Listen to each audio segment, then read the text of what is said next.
Filmmaking is an expensive profession to be involved in, especially since new cameras are getting pricier by the year.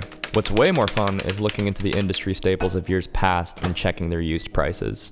You can score some seriously powerful cameras for a fraction of their original prices. I know that's easier said than done, but I have been on the cinema camera gray market a whole bunch lately, and I think I found a really good example of this. Sony released the Cine Alta HDW F900 in the year 2000, which was capable of 1080p resolution at 24 frames per second, and those specs were good enough for George Lucas, who ended up shooting Attack of the Clones with it. With a major blockbuster shot on digital and the prosumer market for cameras starting to emerge, cameras began developing really quickly. I remember riding the wave in the mid-2010s, trying to stay up to date on all the new cameras and drooling over new features, but while I was getting caught up in the GH4s and the A7Ss, it seemed like the more seasoned professionals of the era were constantly talking about a completely different kind of camera. A camera I've never paid much attention to, but quickly became an industry standard in broadcast and digital cinema. To this day, there are still tons of them still out there in the field, reliably capturing solid images for camera operators. At launch, it could be had for $7,500, but now on eBay, you can get lucky and score one for around $1,000. So today, we're gonna find out if the Sony FS7 deserves its mythology. My biggest questions are around image quality, which we'll get to in a second, but first I wanna talk about physical design. There's a lot of Ariflex 16 DNA in the FS7's lines. I know this is purely cosmetic and doesn't really matter that much. I think it's one of the most beautifully designed digital cameras ever made. It's a great size, it's sleek, there's plenty of room for controls, and operating is a balanced and stress-free affair. I've always heard this thing has fantastic ergonomics, so I did have some pretty high expectations, and turns out they're even better than I thought they would be. Picking this thing up and grabbing some shots just feels right. The weight of the camera does a lot to smooth out micro jitter while filming, and without any rigging too, which is another hallmark of the FS7's lore. You can pick up a cold FS7 with no additional rigging, turn it on, and get to work. There's no super long startup time, no cords needing to be managed, and no bolts to tighten. The build quality is really excellent too. Between that and the solid internals, this camera has a reputation for bulletproof reliability. That means if you're looking to buy one used, the market is rich with options, and most of them probably work great. If you're using one already, chances are you won't have to worry about it breaking down in the middle of a shoot. I only really have one complaint with the FS7. Instead of using SD or CFast, we're forced to use Sony's XQD cards, which are definitely more expensive and require a specific card reader, but I guess that's not that big of a deal. XQD cards will give you all of the internal recording modes, no problem. The battery garage in the back holds Sony BPU batteries, and since the FS7 pulls just under 20 watts, you should be able to get around 2 hours on a BPU 60, maybe even more. The I/O selection is awesome as well. We get 2 separate 3G SDI, 1 full-size HDMI, 2 LANC, 1 mini USB, and 2 full-size XLRs. It feels great to show up to a job and not worry about if you have the right ports, and the FS7 will give you that peace of mind.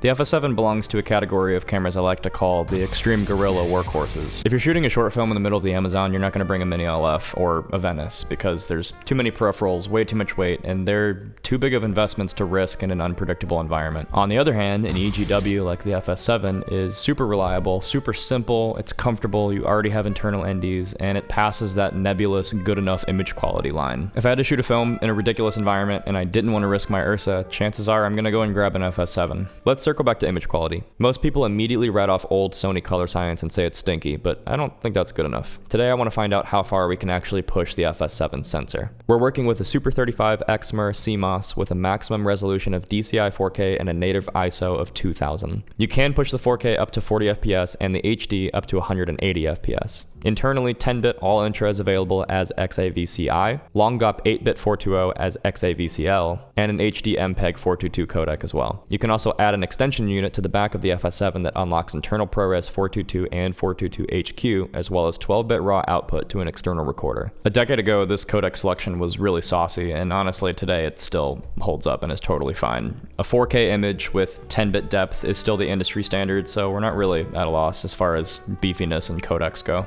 Cined's test chart showed the FS7 scoring a signal-to-noise ratio of 1 at 12 stops, a signal-to-noise ratio of 2 at 11 stops, and a total patch range of 16 stops, which I'm not sure is accurate because that feels like a lot. Unfortunately, I couldn't find a hard number for readout, but in all my test footage, I didn't see any skewing, so I wouldn't really worry about any rolling shutter issues. It's definitely slower than my Ursa, but faster than Sony's full-frame sensors available at the time. For Latitude, let's see how the sensor does over and underexposed compared to the Ursa for reference. On the left here is the FS7, and on the right is the Ursa. Both are exposed at 0. They both look really good. There's definitely a difference in color, but they look really good. Let's move on to 2 stops overexposed. Doesn't look like there's any information clipping on the Ursa at all.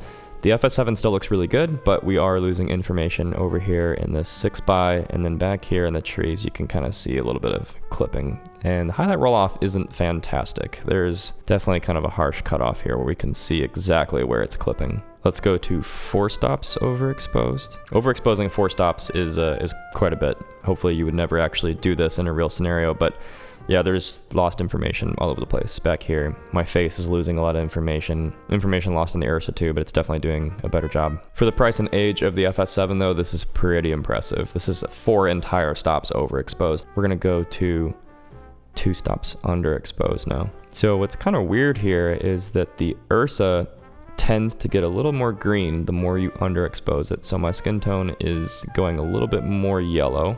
And the FS7 seems to be doing almost the opposite. It's definitely more magenta, a little bit more harsh. We're starting to get some noise in here. Noise pattern isn't bad or anything. I think it's pretty granular. Let's go to 4 stops underexposed. So again, this is a pretty extreme amount. And first off, let's go for reference to the Ursa. And it's like I said, it's very yellow, very green. Correctable, but there's definitely some color shifting, definitely some noise in here. The FS7 does look much worse. Much of my face has gone into the noise floor. Let's talk about colors now. This is an area of contention with the FS7 and older Sony sensors. So I'm gonna throw on my power grade. I'm gonna turn off all the extra stuff. Make sure that this first CST is doing S-Gamut 3.Cine for the gamut, S-Log 3 for the gamma. We can see right away what people sort of complain about, and that's that skin tones specifically are really purple, really magenta, kind of strange looking. I think what I would do is go to color correction, make the tint like -15. I mean, that looks pretty good. Maybe I would do a little bit of contrast work with editable splines.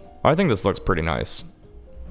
You definitely need that tint correction there because it is leaning very heavily in the magenta direction, but it's as easy as turning the tint up. And if you needed to, you could even add a little bit of warmth to it as well. I like this result. And since it's actually 10-bit, there's room for grading as well. Maybe I would turn on film emulation, texture, density, turn the film look down to like 0.3.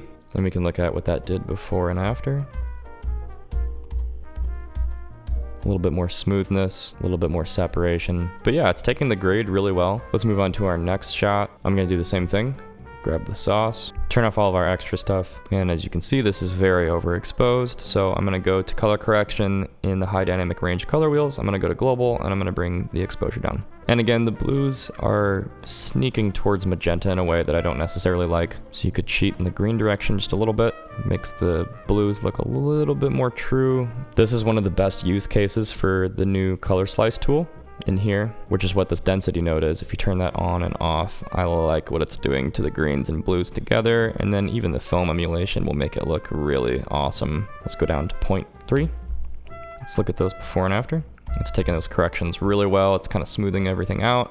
Another image I would happily cut into any one of my projects. Last but not least, let's do some low light. I recorded this one in Cine EI, so it's gonna be at 2000 ISO always, but it is pretty underexposed at that even. So I'm gonna grab my exposure, crank it up to give us some room to work, and then I'll go to contrast, curves, editable splines, try to smooth out the shadows a little bit.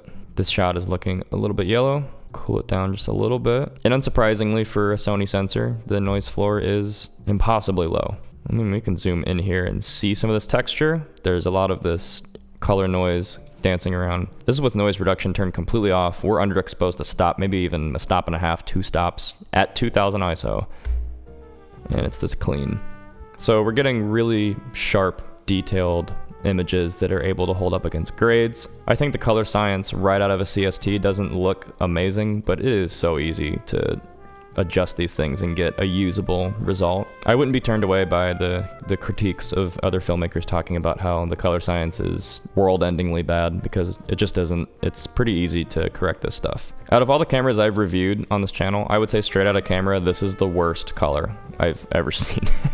And still, in 5 minutes, you can correct into something that looks great. It is amazing the FS7 gets so much use an entire decade after its release, but it is for good reason. It's reliable, it's dependable, and it shoots great images. I know it's kind of weird to say about a camera this old, but I think the FS7 still has a place in today's market. For filmmakers who are starting out and they want to go down the production upgrade path instead of the content creation side, this is a really great option for your first camera. And when you outgrow it, you can keep your batteries, you can keep your lenses, and you can upgrade to an FX6 or or an FX9. It took me a while, but I finally see what the hype is all about. The FS7 is a phenomenal camera.